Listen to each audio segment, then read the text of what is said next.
नमस्कार। आज 27 October 2025 GMM distributors तरफ থেকে আমরা যেটা মধুরপুর আসনপুর কাবলে আরামবাগ হুগলি। তো সরাসরি আমাদের কৃষক বন্ধু আছেন, ওনার সাথে অনেকগুলো কথা ডিসকাশন হলো ক্যামেরার বাইরে। ওনার সঙ্গে যিনি পরিচর্যা করেন উনিও আছেন, উনি অলরেডি আমাদের জার্সি পরেই আছেন দেখতে পাচ্ছি। যে যাক জার্সি পরে আছেন দেখতে পাচ্ছি। তো ওনার কাছ থেকে আমাদের আরও কিছু শেখার জন্য, এই যে আমরা মাঠ ভিজিট করি এটা শেখার জন্য, কারণ প্রত্যেকের মাটি কি ফিডব্যাক দিচ্ছে, তার কি রেজাল্ট আমরা বুঝতে পারছি, সেই এইগুলো আমাদের আবার কোম্পানিতে চলে যাচ্ছে। সেখান থেকে যারা আমাদের বিজ্ঞানীরা আছে তারা আবার সেটা দেখে আমাদেরকে কি করতে হবে, পরবর্তী পদক্ষেপ কী করতে হবে। যেমন একটা পেশেন্টকে ওষুধ দেওয়ার পর তার আমরা অগ্রপশ্চাৎ বিবেচনা করি, সেটা বিবেচনার জন্য এই ভিডিওগুলো করা হয়। এবং নতুন নতুন কৃষক বন্ধু যারা হয়তো ভয় পায় জৈব দিয়ে চাষ করতে, তাদেরও কিছুটা সাহস ফেরানোর জন্য যারা আমাদের অগ্রণী কৃষক বলি আমরা, সেই অগ্রণী কৃষক বন্ধুদের কাছ থেকে আমরা আমাদের এই অভিমতটা নিই। কারণ এটা প্রত্যেকের মাটি আলাদা, প্রত্যেকের মাটির বিভিন্ন জায়গায় বিভিন্ন রকম তার রেজাল্ট হয়। তো আমরা সরাসরি কৃষক বন্ধুকে আমাদের তরফ থেকে শুভেচ্ছা জানাই। আপনার নাম? রবীন্দ্রনাথ মণ্ডল, বাড়ি? আসনপুর। আপনি যে এবার প্রথমবার জ্যাকপট দিলেন, হ্যাঁ, কি পার্থক্য বুঝলেন? পার্থক্য বলতে মাটি নরম ছিল, মানে মাটি নরম ছিল। হ্যাঁ। আর আমাদের বছর প্রাকৃতিক বিপর্যয়ে বন্যা হয়েছিল, বন্যায় ধান ডুবে গিয়েছিল। আমরা জ্যাকপট দিয়েছি। জ্যাকপট দিয়ে আমি অনেকটাই পরিবর্তন দেখতে পাচ্ছি, যে আমাদের মানে ধানের শীষ এবং গাছের যে পাতা তাদের পরিবর্তন আছে। কিন্তু এতে কিছু কিছু রাসায়নিক সার, আমরা একদম জৈব তো হবে না, ওটা 3 থেকে 4 নম্বর ফসলে গেলে একদম রাসায়নিক সারও এখানে দিতে হয়েছে। কম লেগেছে না একই লেগেছে? কমই লেগেছে। কম লেগেছে, মানে যা লাগে আপনার এলাকায় তাতে কম লেগেছে। তাতে এই জমিতে কম লেগেছে। ধানের শীষটা একবার হাত দিয়ে দেখুন তো, যেটা ওনাকে দেখাচ্ছিলাম, আপনি একবার দেখান, আপনি যেহেতু জমির মালিক আপনাকেও দেখতে হবে।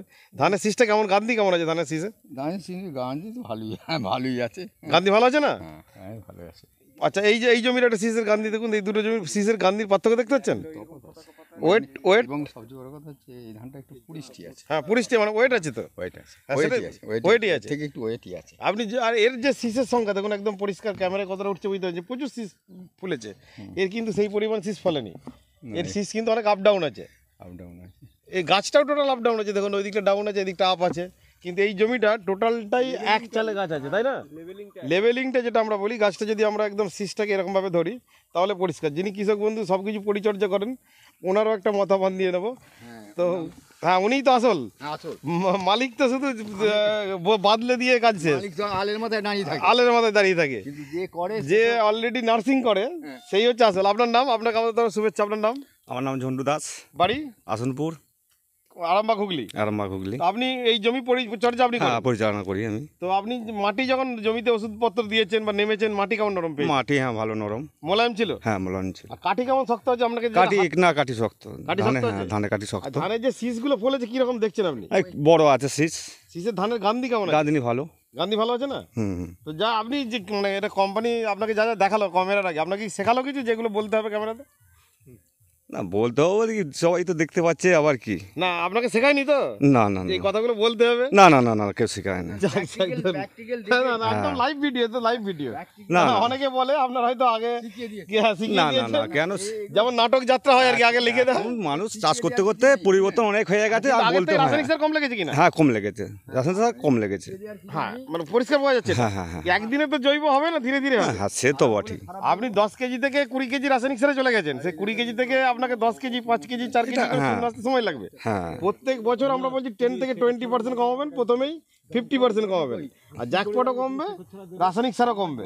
আমাদের নির্মলা এগ্রিভিটা বলে একটা আছে শিকড় ছাড়ার জন্য, যেটা আপনারা বলেন হিউমিক অ্যামাইনো ফালবিক অক্সিন আছে, ওটা দেয়নি কাছাকাছি বাবু। নিমকলও দিয়েছিলেন, কিন্তু গাছের দেখুন সব থেকে লেভেলিংটা অসাধারণ আছে না? না, গাছ ভালো, এক চালে গাছ আছে, একদম কোনো আপ ডাউন নেই। গাছটা টোটাল জমিটায় আমরা যদি ক্যামেরাটা উপর থেকে করি দেখবেন না, এক চালে আছে। এবং শীষের সংখ্যা যথেষ্ট ভালো শীষ সংখ্যা ফুটেছে। এক একটা শীষের লেন্থ কি আছে দেখতে পাচ্ছেন? এই শীষটার বাঁক দেখুন, এখনো তো পুরো চাল গাঁথেনি। এটার হাত দিন তো একবার, চাল এই শীষটাতে একবার হাত দিন। ওই যে এই যেটা, হ্যাঁ শীষটা ওয়েট কেমন লাগছে? ওয়েট আছে, হ্যাঁ, মানে পুষ্টাই লাগছে তো। হ্যাঁ, ওটা আরো বড় হলে আরো একটু এক সপ্তাহ, এখনো তো বডি, এখন দেরি আছে, এখনো ফুল সব গায়ে লেগে আছে ফুল। তো লাস্ট ধানগুলো পর্যন্ত চাল গাঁথবে। এবং এটা আমরা এই যে এই শীষটা দেখুন, এই শীষটা কিরকম ফেরে বেরিয়েছে, এবং পতাকা পাতা ফ্ল্যাগ লিপ, যেটা বলি ফ্ল্যাগ লিপ হচ্ছে দুর্দান্ত হেলদি আছে। তো ধন্যবাদ সকলকে। তা কাশীনাথ বাবু, আপনি চাষ করাচ্ছেন এখানে, কি দেখছেন আপনি? রবীন্দ্রনাথ মণ্ডল এর আগে যে বক্তব্য রাখলেন উনি আমার খুব মানে নিয়ারেস্ট লোক এবং একটু ঘুরুন, অন্ধকার লাগছে মুখটা। নিয়ারেস্ট লোক এবং খুব মানে আন্তরিকতার সঙ্গে আমার বড় দাদা, হুম, ওনাকে বলে কয়ে আমি দিয়েছিলাম যে মালটা নিয়ে যেয়ে দেখো। তারপর বন্যা হয়েছিল। হ্যাঁ, তারপর বন্যা হয়ে গেল। তা মালটা দিয়ে উনি এত খুশি হয়েছেন, মানে উনি হচ্ছেন খুব বিচক্ষণ লোক যে ওনাকে অনেক মিটিং আমি দেখেছি। হ্যাঁ, উনি এত এত বিচক্ষণ যে কোনো ভুল ত্রুটি কোনো সুবিধা অসুবিধা হলে সেই সব লোকের সঙ্গে মেলামেশাও করবে না, সেই সব প্রোডাক্টও নেবে না। ওনাকে বলে কয়ে দিয়েছিলাম, তা এখন দিয়ে দেখছি যে মালটা কাজ, এর তো কাজ আছে আমরা জানি, তা উনি যে খুশি হয়েছেন এতেই আমরা খুশি। একদম এই বলেই আমি আমার বক্তব্য শেষ করছি। কৃষকের খুশি আমরা বলছি, সুস্থ মাটি হলে খুশি কৃষক হবে আর কি। তো আমাদের সুস্থ মাটির জন্য জ্যাকপট হচ্ছে সয়েল বুস্টার, ফার্টিলাইজার নয়, মাটির ক্ষমতা বৃদ্ধি করে। তো এটা যারা ব্যবহার করছে বহুদিন থেকে, আমাদের এখন জ্যাকপট মাইক্রোম্যাক্স মানে মাইক্রো নিউট্রিয়েন্ট এবং মাইক্রো অর্গানিজম অ্যাড হয়েছে। নতুন যে জ্যাকপট মাইক্রোম্যাক্স এটাই দেওয়া হয়েছিল এখানে। তো মাইক্রোম্যাক্স আমাদের কৃষকের জন্য অনেক কম দামে খুব ভালো প্রোডাক্ট এটা।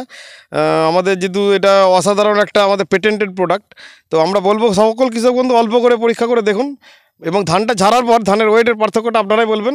এখানে আরও অনেক কৃষক বন্ধু করেছে, তারা বুঝতে পারে এই জমির এক বস্তা ধান আর ওই জমির এক বস্তা ধানের দেখবেন মিনিমাম 5 কেজি পার বস্তায় ডিফারেন্স ওয়েটের, মানে ধানটার পুষ্টি অনেক বেশি। দেখবেন ভারীত্বি আপনি যদি এই যে হাতে করে মোটামুটি এটা আমরা অনুভব করতে পারছি, ওই জমির হাতটা না চালে মানে ভারী জিনিস যেটা নিরেট জিনিস সেটা একটা ওয়েটে আমরা হাতে করে বুঝতে পারি, তাই তো? নিরেট জিনিস হলে হাতে একটা বুঝতে পাওয়া যায় যে কোনটা নিরেট আর কোনটা ফাঁপা, তাই না? এক টুকরো লোহার এক টুকরো তুলো দুটো 1 কেজি, কিন্তু হাতে করে দেখবেন লোহাটাকে আপনার অনেকটা নিরেট ভারী লাগে আর কি। তা ধন্যবাদ সকলকে।